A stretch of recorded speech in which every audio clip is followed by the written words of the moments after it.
Hey everyone, welcome back to RoamTips.com.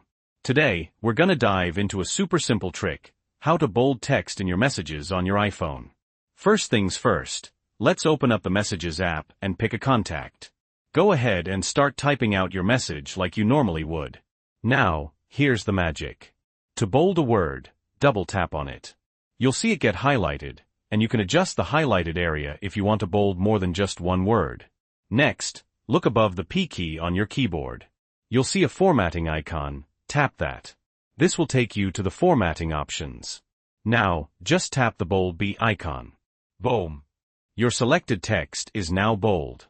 After that, tap in the subject area. This will close the formatting options, and you can keep typing the rest of your message, or just hit send with that newly bolded text. And that's all there is to it. Super easy, right? Now, this is based on my own experience using an iPhone, so your results might vary slightly. But I hope this helped. If you found this video useful, please give it a like. And don't forget to subscribe for more iPhone tips and tricks from RoamTips.com. Links to anything mentioned are in the description below. Thanks for watching.